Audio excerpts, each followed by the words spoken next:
York Revival, I'm in the building. Let's go.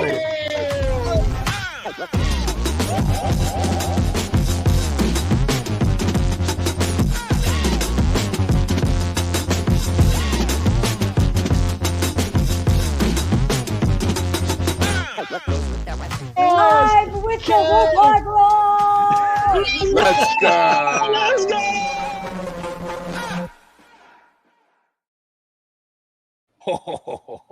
Y'all know what this is. Peace and blessings. It is your boy, Eli Rax, a.k.a. Vibes, and welcome to New York Revival, where it's not just sports, it's entertainment. And I'm here with my brothers, man. You guys know who they are, and that's Mr. Glass half full, and that's Speed the Genius.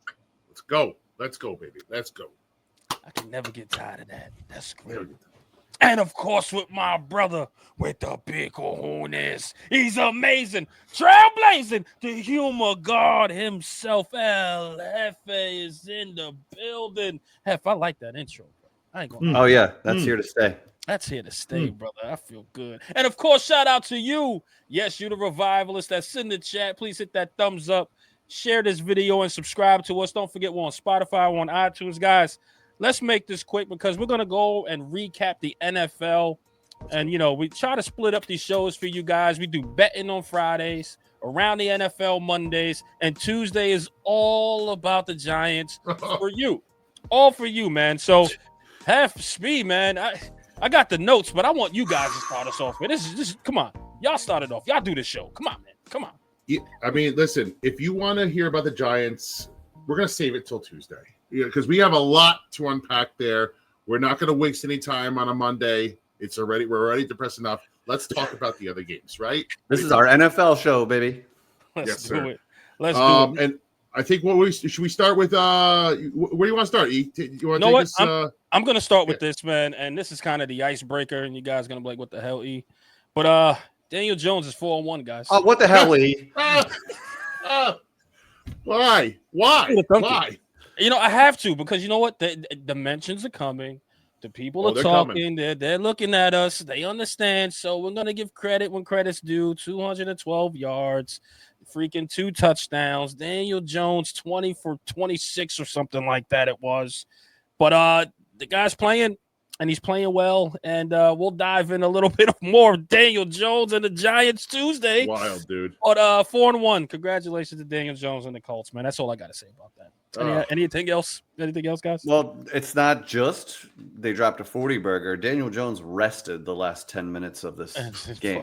Wild. Yeah, he got benched for the best reason possible. Is that the game was over at the start of the fourth quarter. No, Colts are rolling, man. They have a great run game. Their schedule has been pretty soft, and they're taking care of teams that they should. Jonathan Taylor is showing you glimpses of that amazing year he had a few years ago. When he's healthy, he is a dangerous man. He is a top back in this league. He's scoring a ton of touchdowns. Colts have a great tight end in Tyler Warren. Daniel Jones is managing. He's not turning the ball over. He's making plays when he needs to. He's playing well.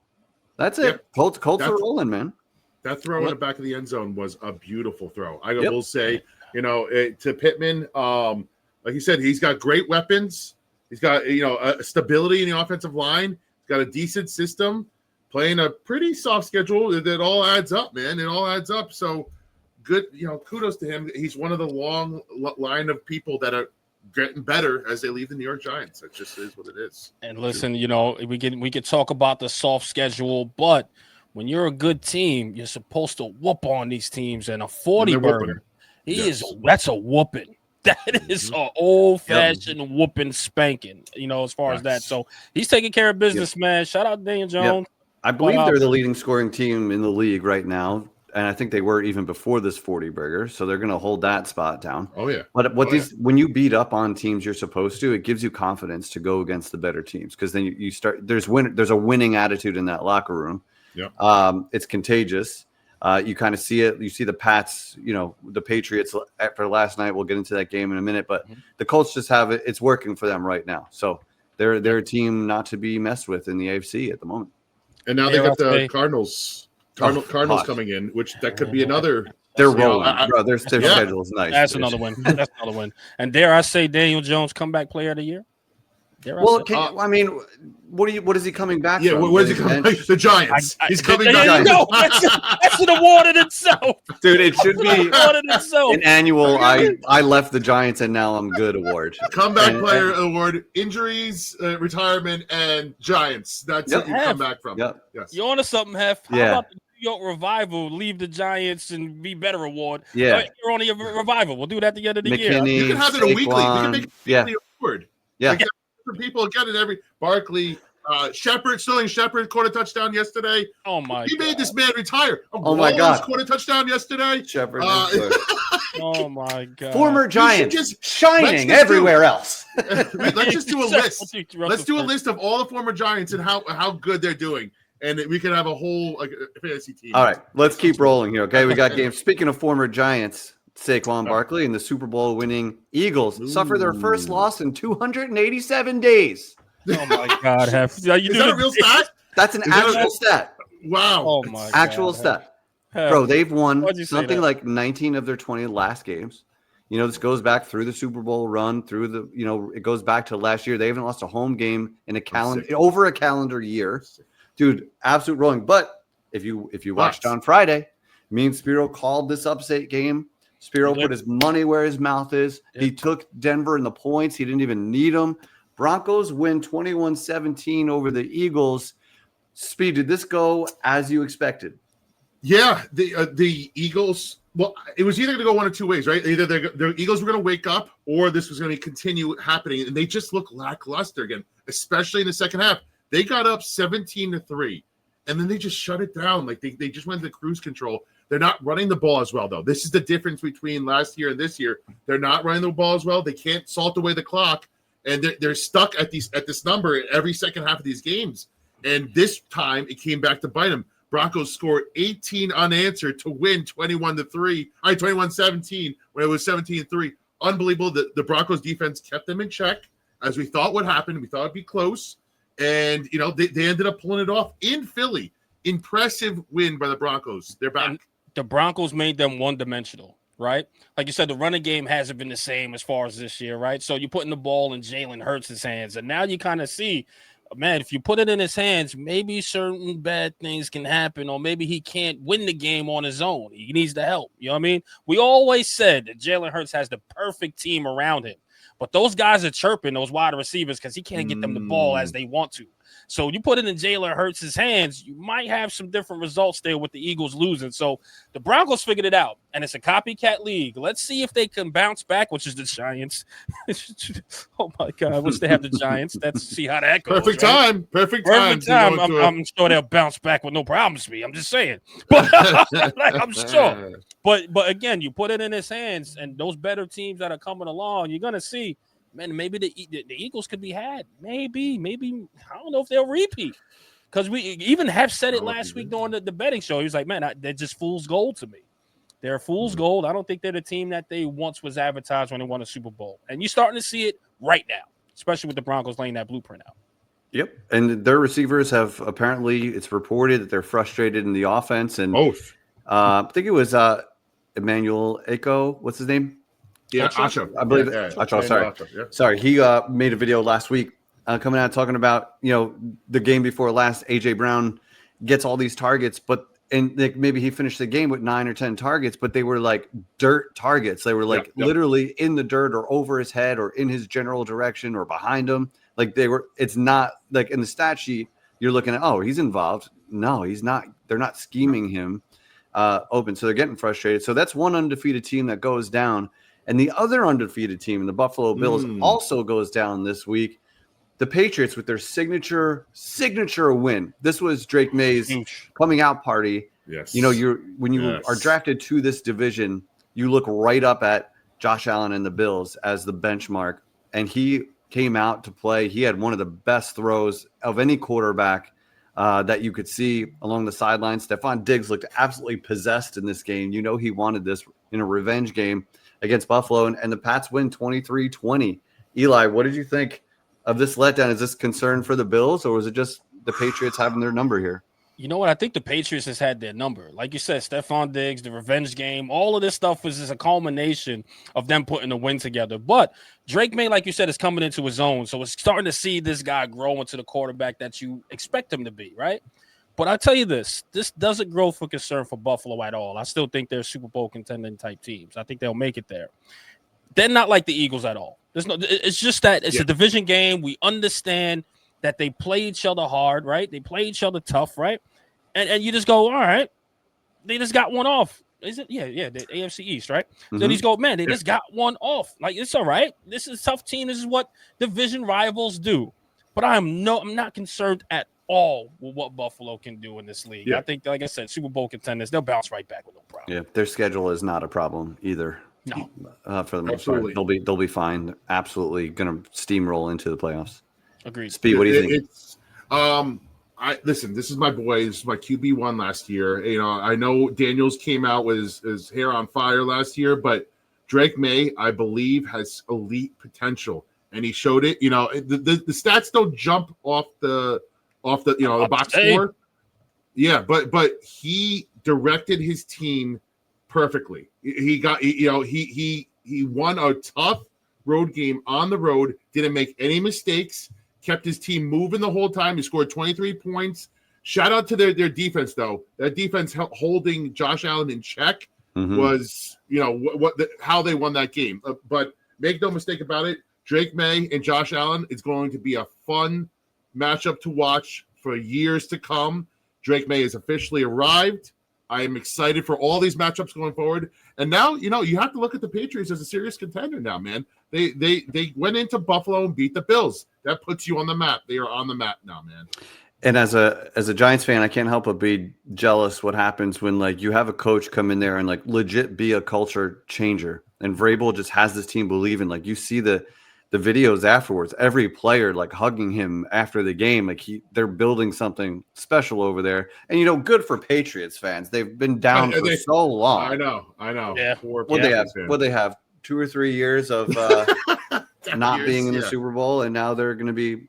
It looks like well on their way to being a playoff team. But AFC is interesting. I think it's kind of top heavy here, but teams like the Patriots and the Colts are going to be interesting in the playoffs, but Buffalo is absolutely still the team to beat as the Ravens look to fall completely flat on their face as they lose 44-10 to Houston. And it's crazy. The Ravens have been a perennial contender, and now you're hearing so much fire Harbaugh, do this. It's damn, you're not allowed a bad has it been bad in Buffalo? We are in Baltimore, and we haven't realized how did this come apart so quickly? It's funny you say that because I'll talk to it a little bit there. Before Lamar Jackson was out with this hamstring injury, you could see the team was starting to come astray, come awry. Everything was just starting to fall apart around them. So I could see why people were asking, all right, or demanding that they fire Harbaugh. It just didn't look good. Now the icing on the cake is that Lamar is out and they're still getting beaten to this degree because with a backup quarterback, it's supposed to be some growing pains, but not get beat like this, not 44-10. You get what I'm saying? So at this point, it's man, these guys are unprepared. They don't look ready to go. The defense isn't the same either from the Ravens. So I don't know where it went astray at, but I'll tell you this. I think John Harbaugh is on a hot seat. I'm telling you right now, because if Lamar Jackson comes back, which is another 2 to 3 weeks, and he still stinks up the joint, I'm telling you right now, it's the coaching, hands down. Maybe the voices in that locker room just overstayed its welcome. I really do think so. So at this point, I understand why the Baltimore fans are calling for his job because it didn't look good at the beginning, and now it looks even more of a mess with Lamar Jackson out of there. So at this point, I think he's on a hot seat. I really do think so. This team is so cooked, it's not even funny. I'm not even sure what it is. I can't put my finger on it as of right now, but I'm really, really starting to lean of, okay, John Harbaugh, unfortunately, not to say this guy because I think Tom Coughlin had some more time and he just didn't have the proper players. But with that Tom Coughlin voice in there, it ran its course. So that's John Harbaugh at this point. So it's time for him to go, man, and get some fresh blood in there, a new coach, and I think those guys will rally around that. But it might be coming to an end, man, for sure. Hey, future Giants head coach John Harbaugh might be coming to. But you know what? Cooper Rush just had a horrific game. Again, and I not to toot my own horn here, but I had the Patriots with the W, and I had the Texans with a W here. It felt like Houston Texans have a good defense. Cooper Rush is not a great quarterback. Derrick Henry is looking old. He's finally looking like his age. 15 carries for 33 yards, 2.2 a clip. That's, unheard of for a Baltimore Ravens offense. So, Zay Flowers, pretty empty stats, 72 yards, but that team looks like it's in disarray. It's only just starting. It's going to get worse. I don't think you're rushing, I don't know if you're rushing Lamar Jackson back this week. Why? The season's over. So it's going to get uglier, and there might be some real change going on in Baltimore. I think that the challenge, and they rightfully so built this entire team around Lamar Jackson, and credit to him for staying healthy for so long, being the mobile quarterback that he is. But when you don't have the threat of the read options with Lamar, Derrick Henry is not going to seem, because then you're just a regular offense. And you can't just go from Lamar Jackson to Cooper Rush. Yeah, right. It's completely different. Different quarterback. And now you get the Rams coming into town off a tough loss. You're staring 1-5. It's all bad. Face. Yeah, in the face, bro. Yeah, it's all bad. It's all bad. So one of my favorite players in the league has been Baker Mayfield. And the guy just, the Bucs win 38-35 over Seattle. These are two teams playing well. But every time the game is on the line, the Bucs just seem to be down a little bit every fourth quarter. And Baker Mayfield just gets it done week after week. He is an absolute baller. The team loves him. And I'm happy for the guy because he was drafted to the worst place on NFL Earth, the Browns. Oh. And he managed to escape there with a quick stint, in LA, and then he lands with the Bucs, and not an easy thing to do after Tom Brady did what he did there. And he comes in and just brings complete different energy to this team. 38-35 over Seattle. The Bucs are absolutely rolling, and their rookie wide receiver, Agbuka, is an absolute bona fide stud. He just hit the ground running. Yep. He's wide receiver 3, I think, on the year. For you fantasy players. Absolute insane. Eli, what did you see here? And what's your thoughts on this game? Let me say this, because I'm so impressed with the Bucs. These guys, honestly, right? They have that fighting, that scrappy type of team that can make it into the playoffs and make noise. Mm-hmm. When you got a team that fights like that, because they haven't been winning by much, guys. They've been winning by a point, 3 points here, 2 points, like whatever the case was, right? It hasn't been a huge margin. But when you have a young, scrappy team or a scrappy team like that, they make them that's a very dangerous team in the playoffs. Because at any given moment, these guys can just click it on later on in the quarters, and they'll win a game. And you'll be like, man, where did they come from? Like, where the hell did they come from? So I like to see honestly, man, the Bucs and what they're doing this season. I love it. And they just got to keep scratching and clawing at that, and they want to win. So I think this team is going to be dangerous. I think this team is going to make it far into the playoffs until they meet Philly or whatever the case is, or whoever's the better team there, which is, of course, Philly at this point. But I wouldn't count them out making it somewhere deep until the NFC conference or something, I just see that team fighting and they're going to be fun to watch when it's playoff time, honestly, because they're fun to watch now. So I think that the Bucs are a very, very special team. And when that team is that scrappy, they're dangerous, man. I just watch them all season. I think a lot of people are going to be impressed with some of these games. So, but I'll tell you this, Seattle, I don't know, man. I'm shocked. Like I thought Seattle was all right. They were. They're good team too. They're good.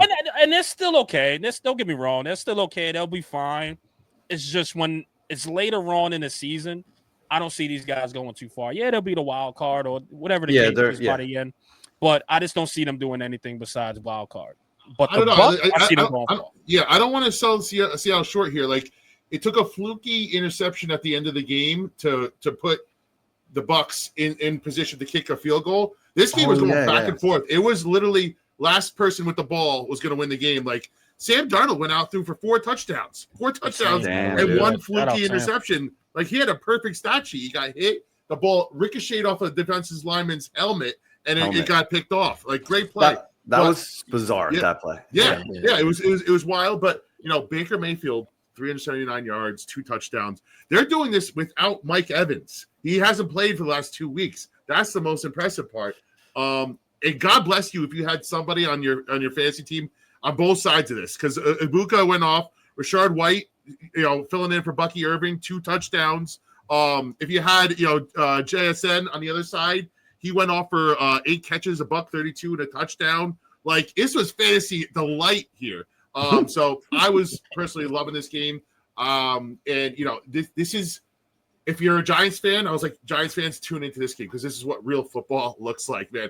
Flawless offense, fun game. It was awesome to watch. And it was the afternoon game too, which made it even more fun to watch. Yeah. I loved it. I loved every second of it. Shout out to Baker and Sam Darnold, who both were in Carolina together. I mean, Carolina had both of these guys in house at the same time. So like sometimes situation is everything. You see with Daniel Jones and you see with these guys. Sometimes you just need to get in the right spot, the right coach and surroundings, and you could be good. But you kind of touched on it, Spee. The fact that they started the year without Chris Godwin, then they lost Mike Evans. They haven't missed a beat, man.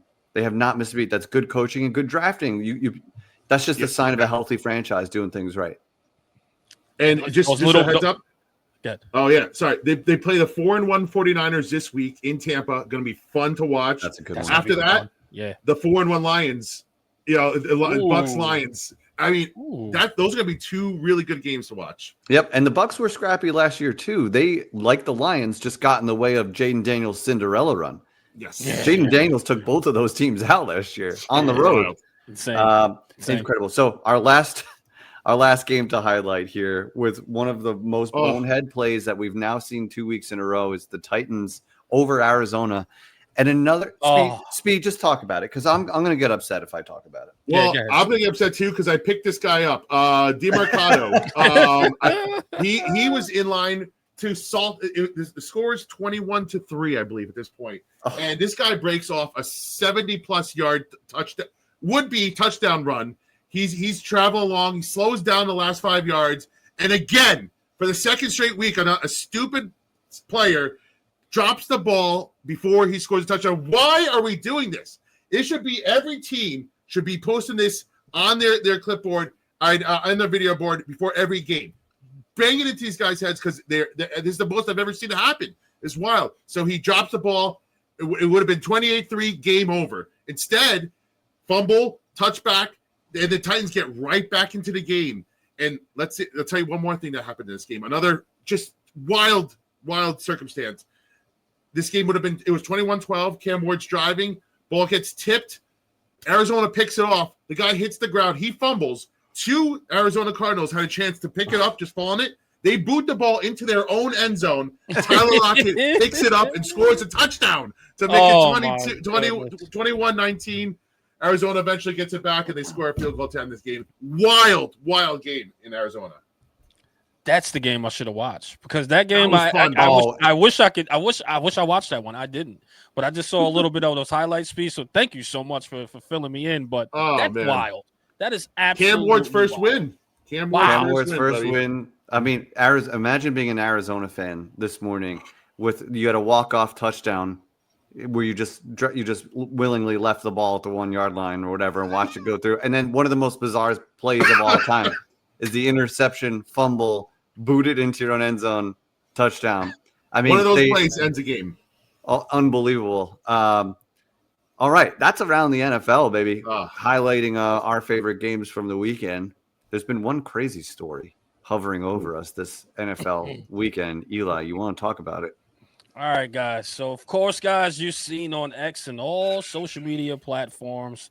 Mark Sanchez. What a crazy story this happens. First, we all wake up to the news that Mark Sanchez has unfortunately been stabbed, and we're like, oh, my God, this world is terrible. What the hell's going on? Where's Ja Rule in all this? All right? You were trying to figure this out. Where's Ja Rule at a time like this? And then, plot twist, he's the one that got arrested while in a hospital recovering from a stab wound. So, guys, I can't make this up at all. There's not enough information out, but supposedly Mark Sanchez goes into an Uber and got into a fight with the guy because he's intoxicated, and the Uber driver stabs him up. Guys, I just want to get your thoughts on this. What happens to Mark Sanchez from here on in? I don't mean to laugh. It's wild, dude. Well, I mean, it seemed self-inflicted. Like he effed around and he found out, is what it sounds like. Yeah. I mean, we don't know what happened. Usually, Uber drivers don't instigate with grown men. You know, like he was obviously on one. Like, but it just seems so. Correct me if I'm wrong. I don't remember hearing him having trouble, off the field or anything. Not really that kind of guy.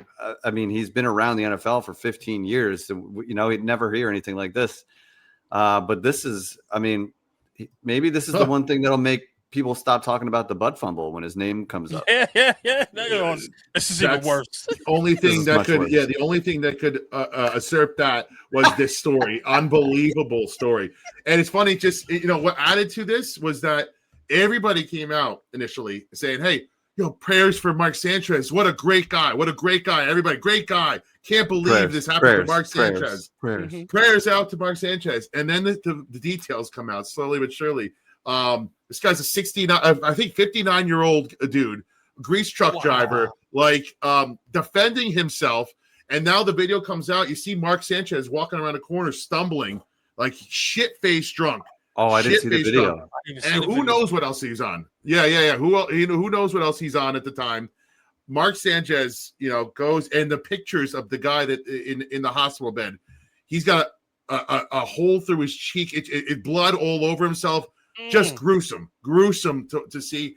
Now Mark Sanchez faces a felony 5. Like this is big time. 1 to 6 years potentially in jail for what he did. Just absolute twist of a story, going from prayers out to Mark Sanchez to prayers to this old guy who just took a beating for no reason from Mark Sanchez, a shit-faced Mark Sanchez. Unbelievable plot twist here. Speed, who did you say had the picture with like the blood? New York Post posted it. The guy, the victim, not Sanchez. Gotcha. Yeah, it wasn't Sanchez that was as messed up. This guy just got. And again, more details are going to come out. We're going to find out exactly what happened here. Yeah. But it just looks horrible on Mark Sanchez. Moral of the story, children, teenagers, grown men too, do not get shit-faced in public. Please, just control your liquor, because Mark Sanchez took a couple shots of Absolute, and all he heard was the Popeye instrumental. You guys, you ever heard of Popeye with the Easter spinach? That's exactly what happened to Mark Sanchez. He got his beard muscles on and wound him F around and found out. Now he's laying in the hospital with handcuffed to a bed, probably most likely. Yeah, right. You know what I'm saying? And you lost your job, you lost your reputation, you lost that, your freedom is in jeopardy. For what? For that one night when you got too drunk. Dude, just don't do it, guys. Ruin your life. I don't. Maybe it's just me, but if I'm drunk in a new city and it's the end of the night, I kind of just want to go home. If I get in an Uber, thank you for the ride. I'll, cheers, see ya. How does I don't know how it happens. Went from drunk having a good time to a level 5 felony and out of a job, bro. Fired. Guys, we went to Green Bay. Ruined. Right. Yeah. We went to Green Bay. We drank a lot. All right. I don't even know how much beers we had. We drank a lot. Now it wasn't Mark Sanchez, but we still had enough sense to be like, you know what? All right, we're good. Let's get home safe, man. We did what we had to do here. Let's have a good time. We worked. We did what we had to do. We went home. That's what you guys have to do. Mark Sanchez, you just ruined everything for yourself. Forget the butt fumble. They're going to say you fumbled. I don't know if I just made that up. That was terrible. That was terrible. You fumbled the bag, bro. He's done. Fumbled everything. All right? You fumbled everything, bro. This is terrible. But guys, shout out to everybody, man. We're going to record these things every Monday for you guys. Don't forget, Friday is the betting show where we talk about all the gambling. We do pick'ems, also some fantasy talk as well. And don't forget, this Tuesday night, we go live, talk everything New York Giants. Guys, we do understand Knicks basketball is back. We will be making a show for Knicks basketball. Guys, we are working. We are working our ass off. So all for you guys. But please, if you can, hit that thumbs up, hit that subscribe button, please. It helps us. Tap the notification bell for when we go live. You will get notified. And of course, man, on behalf of my brother, man, you guys know who he is. And that's Mr. Glass Half Full of Nets. Speed the Genius. Hey-o. Let's go. Oh, I like that. I like that. I like that finishing move there. That was good, man. What was that, a bow and arrow? I don't know what that was. Yeah. It was like a hair move into a. Yeah. I like it. I like it. Of course, my brother with the big horns. He's amazing. Trailblazing, the humor god himself. LFA. It's in the building. And of course, it's your boy Eli Rax, aka Vibes. We see you guys Monday again. Yes, sir. Peace and blessings. New York Revival, I'm in the building. Let's go.